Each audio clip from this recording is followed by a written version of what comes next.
the pleasure of the majority floor leader. Yes, Mr. President, this is just a short manifestation. You may Mr. proceed, President. sir. I respectfully deliver this manifestation to address a pressing constitutional concern. Mr. President, the Senate received the articles of impeachment against Vice President Sara Duterte 117 days ago. Yet the trial required by Article 11, Section 3(4) of the Constitution to proceed forthwith will begin only on June 11, dangerously close to the end of the 19th Congress. This delay compromises due process and undermines our role as an impeachment court. Under the 1987 Constitution, the Senate of each Congress acts separately and independently of the Senate of the Congress before it. Only 12 senators remain after each election, insufficient to form a quorum. Thus, unlike the U.S. Senate or the Philippine Senate under the 1935 Constitution, we cannot carry unfinished proceedings into the next Congress. Allowing the 20th Congress to take over this trial would be ultra vires or beyond our constitutional power. Jurisdiction over impeachment is exclusive to the Congress that receives the complaint. Supreme Court rulings in Neri versus Senate and Balag versus Senate and our own Senate rules, Rule 44, Section 123, confirm that all legislative and investigatory matters terminate with the expiration of a Congress. This principle is affirmed internationally. Jefferson's manual provides that unfinished business do not carry over into a new Congress. If we cannot conclude the trial before June 30, 2025, we must recognize this impeachment case is functionally dismissed by constitutional operation and no action can be taken by the 20th Congress on the matter for lack of constitutional authority.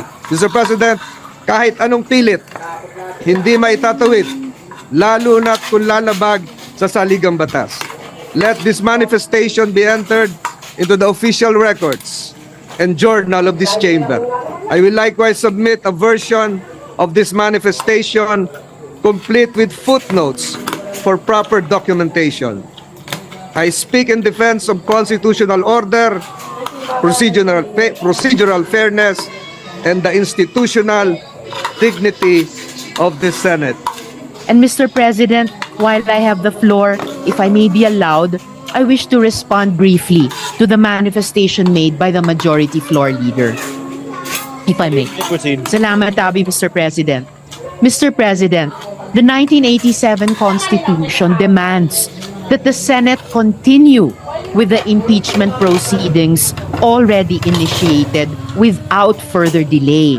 The rulings of the Supreme Court make it clear that first, impeachment is a non-legislative function of the Senate. This is Chavez versus Judicial and Bar Council, GR number 202242, 16th April 2013. And second, that non-legislative functions of the Senate are not affected by the shift from 19th to 20th Congress. This is the case of Pimentel Jr. versus Joint Committee of Congress, GR number 163783, 22 June 2004. It is true that the 19th Congress cannot bind the 20th Congress and all unfinished business will be terminated. But this is only true for any work done by us in the exercise of our legislative functions. Napakahalagang mandato po ng saligang batas ito, klaro at walang kalabuan. Once we receive the articles of impeachment, trial by the Senate shall forthwith proceed. Hahatulan tayo ng sambayanan kung hindi natin ginampanan ang tungkulin na ito sa sambayanan. Salamat, Abi, Mr. President. Noted and entered into the records. Majority floor leader. The minority leader is recognized. You may proceed, sir. Thank you, Mr. President. for giving me your permission to make this manifestation on the topic touched earlier by our majority leader, Mr. President. This is the issue of whether the impeachment complaint transmitted by the House of Representatives to the Senate last February 5, 2025 can cross over to the Senate of the 20th Congress. Well, Mr. President and my dear colleagues, doubts have been publicly expressed by certain personalities whether the trial of the impeachment complaint against the Vice President can continue or cross over into the 20th Congress. I wish to share and put on the record some of my thoughts on this particular issue. Article 11, Section 3, Paragraph 6 of the Philippine Constitution provides that, and I quote, "The Senate shall have the sole power to try and decide all cases of impeachment." Hence, this provision makes the Senate not just an impeachment court, but the impeachment court. An impeachment proceeding is sui generis, that is, unique or a class of its own. In Republic versus Sereno, it is described as a proceeding exercised by the legislative as representatives of the sovereign to vindicate the breach of the trust reposed by the people in the hands of the public officer by determining the public officer's fitness to stay in office. While the form, procedure, and substantive arguments in impeachments remind us of a court trial, it also has the characteristics of a political process. The decision-making process in impeachment is not governed by any fixed or binding standard of proof, allowing for broad discretion on the part of the members of the impeachment court when they make their final decision on the case. The decision makers or the members of the impeachment court can use any standard of proof they want, and this choice will not be subject to any review by any court except the court of public opinion, which is not technically a court. This fact gives the impeachment proceedings its political character. Hence, to better understand these sui generis impeachment proceedings, we need to look for analogies using well-known principles and practices in other systems which are applicable to impeachment proceedings. As to the question of whether the impeachment trial conducted by the Senate in the 19th Congress or the impeachment complaint entertained by the Senate in the 19th Congress can cross over and continue into the 20th Congress, there is no provision in the 1987 Constitution or in the Senate Rules of Procedure on impeachment trials that expressly prohibits this. On the contrary, the Senate Rules on Impeachment support the position that the impeachment trial shall continue until final judgment, even if it is necessary to continue into the next Congress. Let me read the rules. Rule number 3. Upon presentation of the articles to the Senate shall specify the date and time for the consideration of such articles. Unless the Senate provides otherwise, it shall continue in session from day to day, except Saturdays, Sundays, and non-working holidays, until final judgment shall be rendered, and so much longer as may in its judgment be necessary. There is a contrary opinion that the rules of the Senate mandate that all pending matters and proceedings shall terminate upon the expiration of one Congress should take precedence over the cited rules on impeachment, which state that the trial shall continue until final judgment. The justification for the precedence given to the rules of the Senate is that the latter were passed by virtue of the power granted by the Constitution to the Senate to promulgate its rules. That is found in Article 6, Section 16, Paragraph 3, which provides each House may determine the rules of its proceedings. However,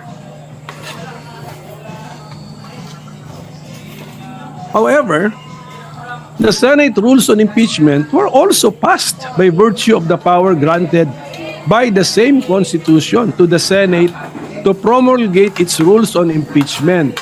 So, let us all look at Article 11, Section 3, Paragraph 8, which provides the Congress shall promulgate its rules on impeachment to effectively carry out the purpose of this section. In fact, there should be no conflict between the two rules because the rules of the Senate apply to legislative proceedings of the Senate, while the rules on impeachment apply to cases of impeachment. On this issue, the Supreme Court in the case of Pimentel Jr. versus Joint Committee of Congress ruled that the legislative functions of the 12th Congress may have come to a close upon the final adjournment of its regular sessions on June 11, 2004. But this does not affect its non-legislative functions. Conducting impeachment trials is most definitely not a legislative function. In fact, the section in the Constitution which speaks of impeachment is found in Article 11 under the title Accountability of Public Officers and not under Article 6, which is titled the Legislative Department. The conduct of impeachment trials, therefore, should not be affected by the final adjournment of the legislative session. Furthermore, we can use the analogy of the court system. Under the 1987 Constitution, the Senate is the impeachment court. The Senate in impeachment cases is more like a judicial body than a legislative one. Just like a court, the workload, caseload, or docket of the Senate as the impeachment court will not and should not be affected by a change in membership. We can see this principle in action in all our courts and electoral tribunals, where their case dockets do not change and are not reduced or reset to zero whenever there are changes in the court's membership. Likewise, it is well settled that jurisdiction once acquired is not lost but continues until the case is terminated, and hopefully terminated to its logical end. Hence, it is my humble opinion that the trial of the current impeachment case, now pending before the Senate of the 19th Congress, can cross over or continue from the 19th Congress to the 20th Congress. The impeachment docket of the Senate Impeachment Court continues and remains to be the same. So thank you very much, Mr. President, and dear colleagues, for your time and attention. Thank you, Senator Coco Pimentel, our distinguished minority floor leader. Although that was only a manifestation, I am willing to entertain questions. Should there be any questions, Mr. President? Just two quick questions with the permission of this body. With the permission of the Honorable Pimentel, the gentleman may proceed. Mr. President, kanina po narinig ko yung historical antecedents ng binanggit, Your Honor, Senator Pimentel. Would the good gentleman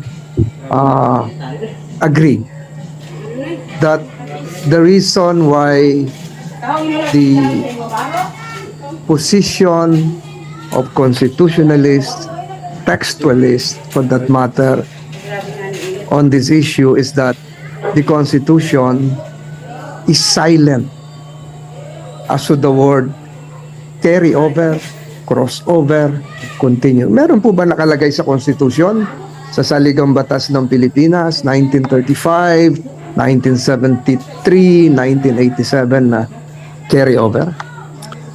Mr. President, I will respond directly to the question.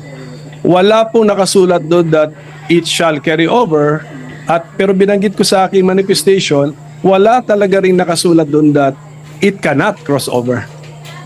So, in effect, let us say textually, both positions are not even mentioned or entertained in the Constitution. Mr. President, sangayon po kaya ang ating ginagalang na minority leader na kaya dahil walang carry-over notion ay dahil malaki po ang pagkakaiba. There's a big difference between the 1987 Constitution and the 1935 Constitution, which was patterned after the United States Constitution. And I would like to have this placed on the records, Mr. President. Sa US Constitution, 100 po ang senador at nag-i-eleksyon po every 2 years ng 33 senators. Ang naiiwan pong senador sa Estados Unidos pag nag-i-eleksyon ay 67. Because 67 plus 33 is 100. 67 is sufficient to comply with the provision of the U.S. Constitution to convict in an impeachment case. Dahil 2/3 po yun ay 66. May sobra pang isa. Sa atin pong saligang batas noong 1935, kung inyo pong susuriin, ang atin pong senador na bumubuo rin ng impeachment court ay 24. Subalit, Mr. President, in the 1935 Constitution, ang eleksyon po natin ay 8. Tuwing mag-i-eleksyon ng senador, ang i-elect na senador kasama sa mga kongresista ay 8 senador lamang. Ang may iwan po ay 16. And 16 is 2/3. Enough to have a quorum as well as to convict or to acquit. In our present constitutional scheme, 1987 Constitution, we also have 24 senators, but we conduct elections every 3 years for 12 senators. Meaning to say, Mr. President, yung may iiwang kalahati na 12 is not sufficient to constitute a quorum dahil 12, dapat 13. Much more convict. Because to convict, you need 16 senators, Mr. President. Is it now the proposition of the good minority leader that the constitutional spirit as enshrined in the 1935 Constitution, the same as the spirit prevailing, although it is not as admitted by the good minority leader, textually enshrined, the same as the 1935? Ibig sabihin po ba yung 12 ay may quorum? Yung 12 ay may pwedeng maging 2/3 to allow your notion that we can carry over at yung mga yung sikat nga yung salita maitawid. Tama po ba yun, Mr. President? Ako, Mr. President, yung 2/3 kasi is actually that was probably just the decision of the framers of the Constitution. They could have made it 1+1. They could have made it 3/4. So it's maybe by accident that 2/3 is equal to 8+8 is 16 is 2/3, so 24. But I do not think that was really the point, Mr. President. But at any rate, we have to live with the 1987 Constitution. So we look at the 1987 Constitution. And looking at the 1987 Constitution, the Senate is the impeachment court Not because it is the Senate created under Article 6, because it was recognized to be the court under Article 11. The framers could have chosen another body to be the court. That is theoretically possible. But it chose the Senate, not as a legislative body, but as a part of Congress, but not as a legislative body. So, yun po yung aking pagkaintindi. We have to live with the 1987 Constitution. We copied generally the idea siguro sa United States, but let's not be so beholden to their practices and rulings kasi iba na rin po, iba talaga ang sitwasyon natin. And I think textually speaking, my position is supported that although we keep on saying Senate, Senate, Senate, but this is not Senate as the other half of Congress, but this is the Senate chosen under Article 11 to be the impeachment court.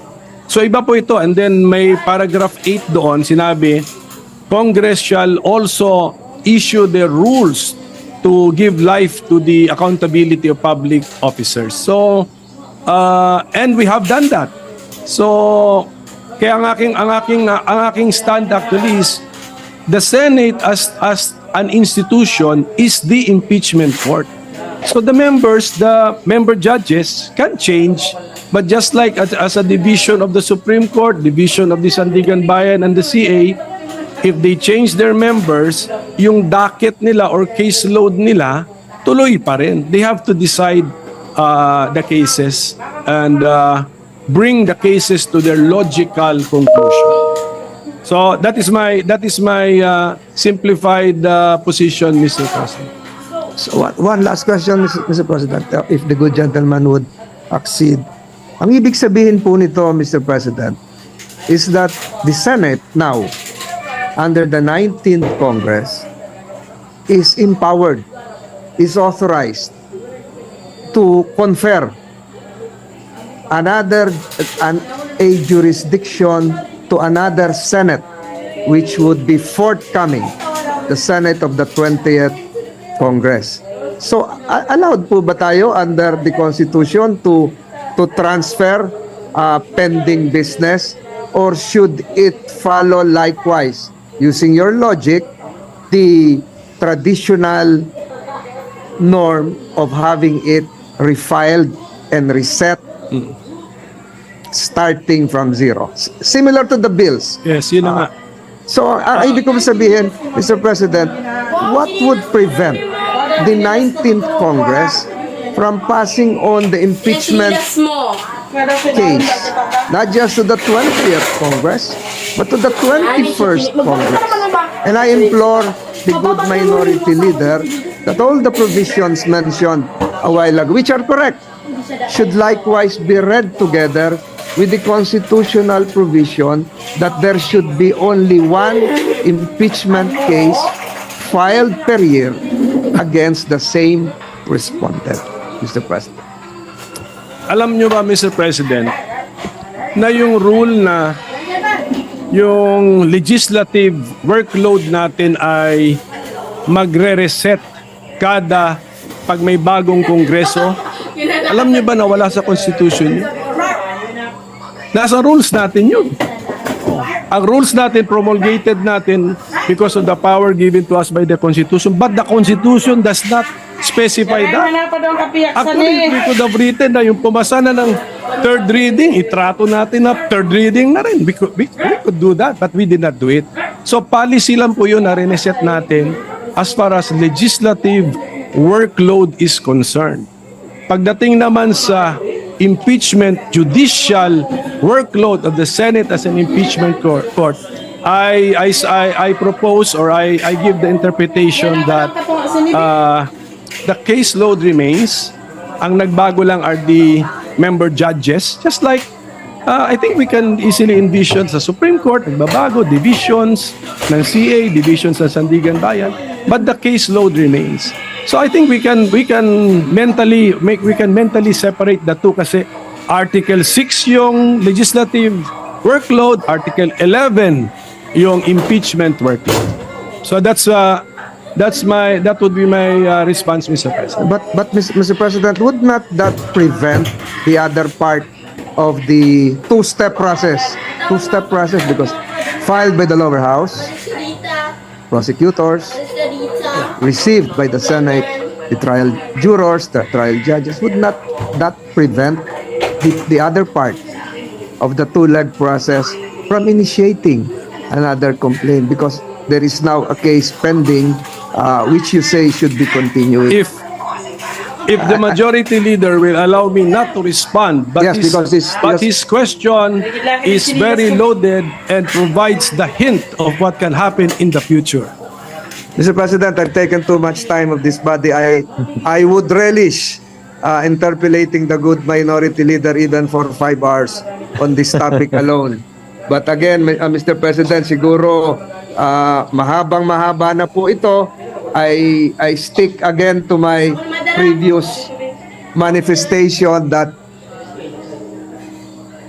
if we will not be able to conclude whether acquittal or conviction the present impeachment case against Vice President Sara Duterte before the lapse of the 19th Congress, the same is functionally dismissed or deemed de facto dismissed, Mr. President. Yun lamang po, Mr. President, at ako po ay nagpapasalamat sa ating minority leader. Thank you, Senator Tolentino. Briefly, Senator Pimentel. Mr. President, while I still have the floor, can I request for some information from the Senate President, especially regarding the impeachment calendar that The is gentleman may proceed. because you issued the first impeachment calendar was issued by the Senate President when we were already on break. I mean, Mr. President, tama po yun. That is correct.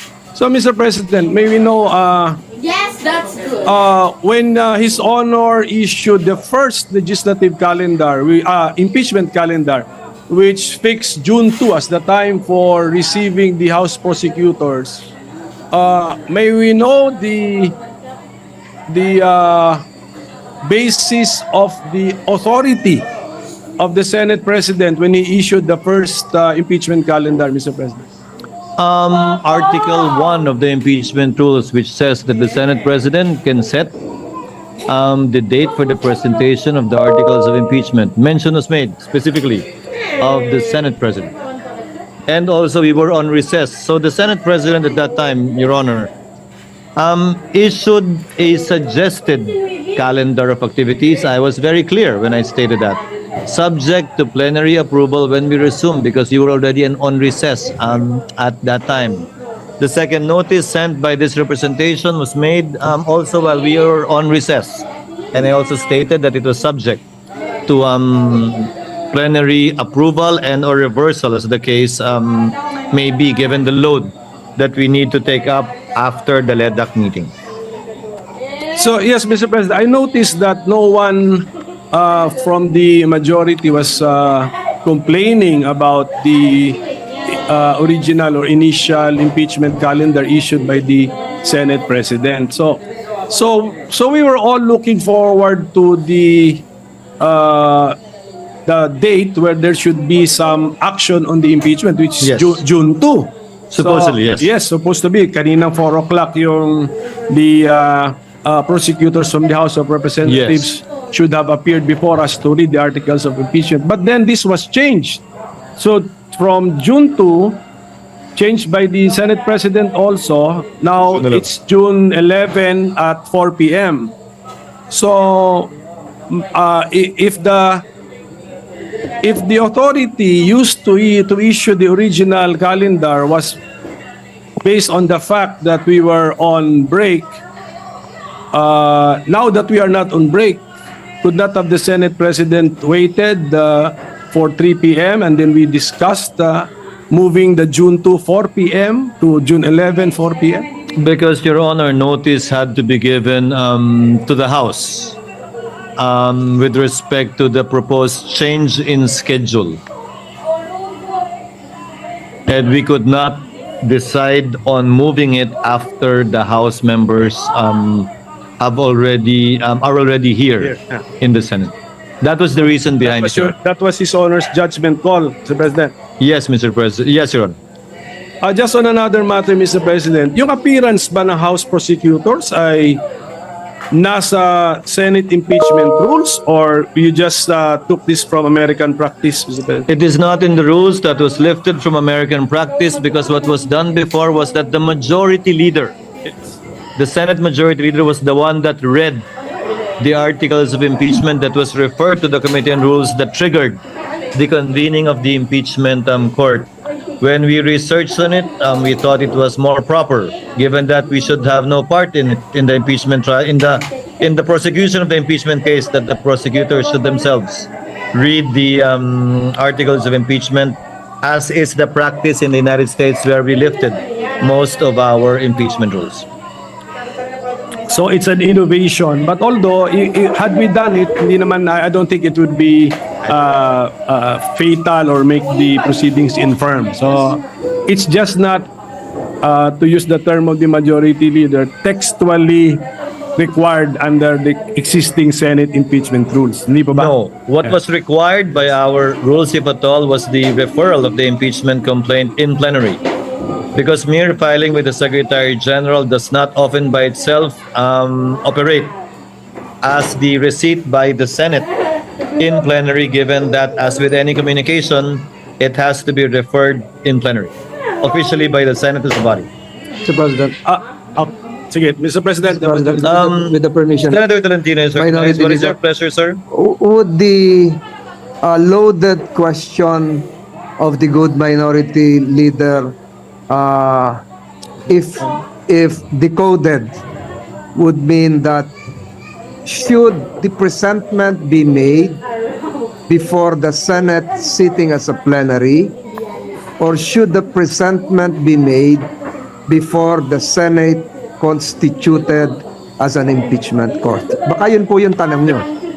But it was the Senate President to research on American practice. How do they do? How do they plenary. do it in the United In States? plenary, Your Honors, not as an impeachment court. Because again, mere receipt by the SecGen does not operationalize or start the process of impeachment.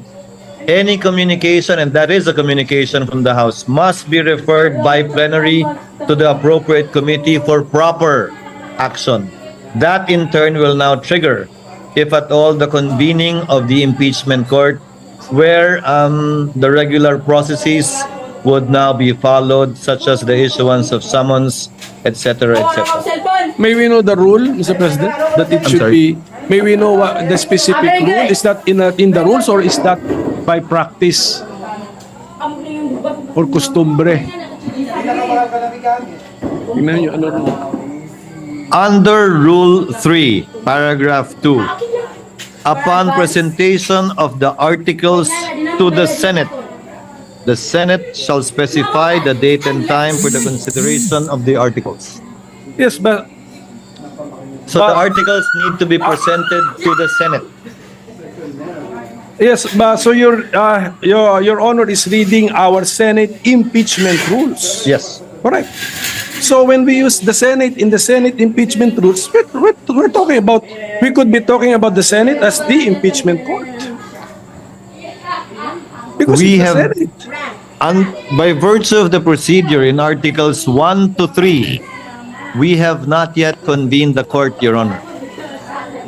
For example, succeeding rules in our impeachment rules, 4 onwards, would pertain to the Senate already as an impeachment court, because that is already the trial proper, beginning with the issuance of summons.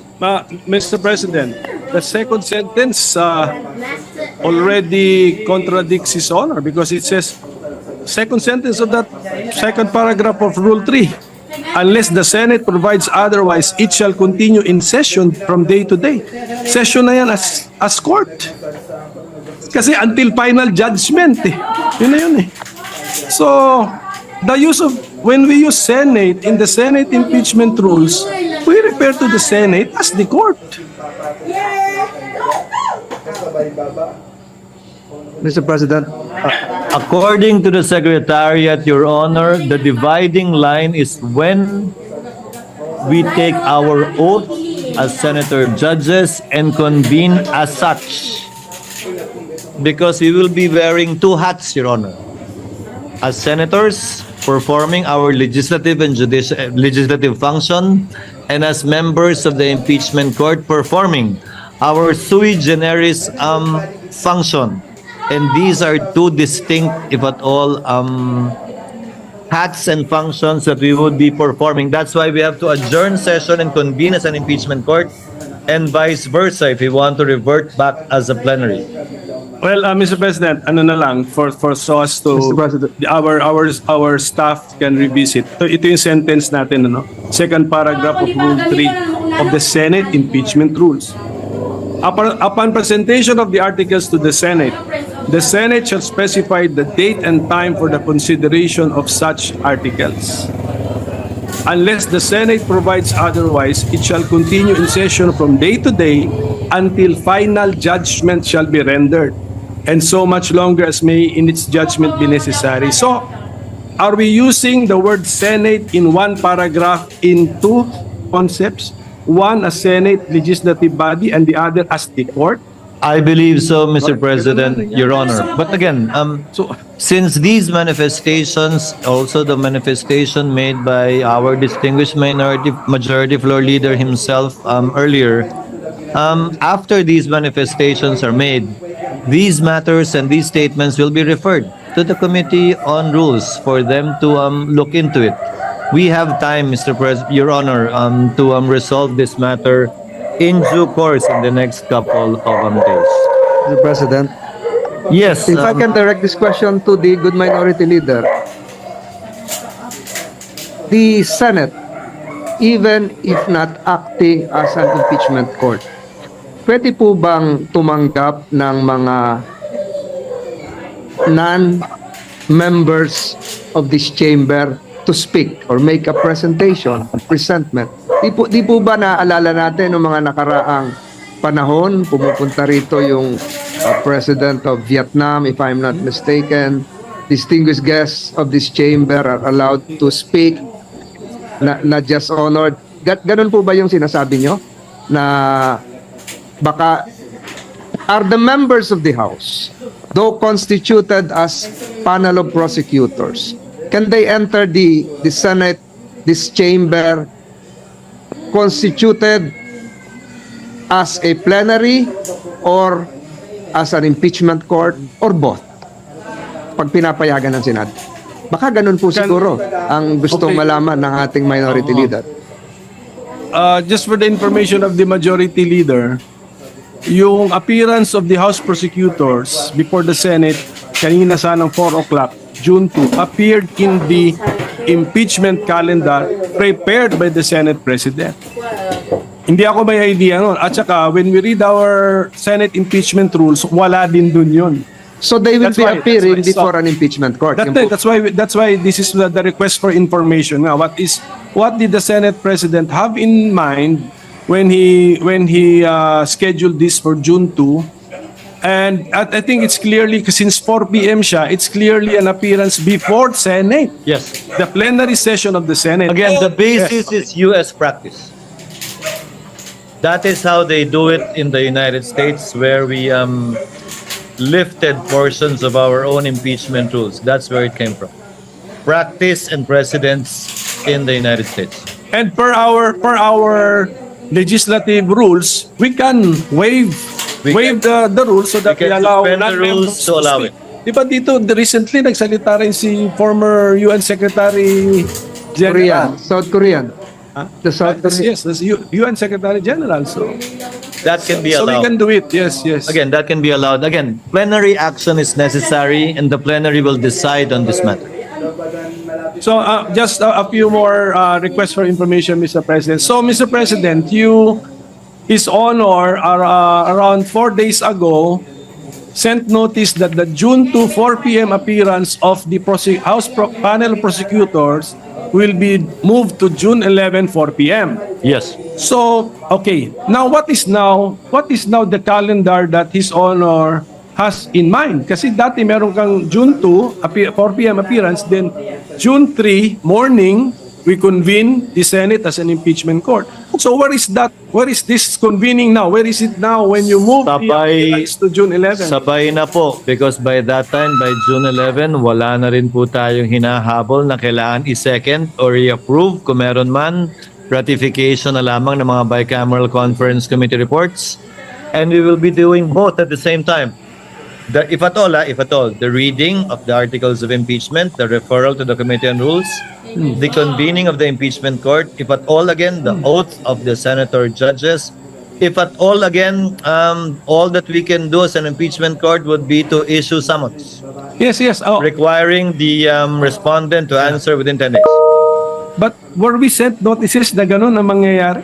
I'm sorry? Were the senators sent notices or informed that after the appearance of the House panel of prosecutors, there's a possibility that we will convene as a court?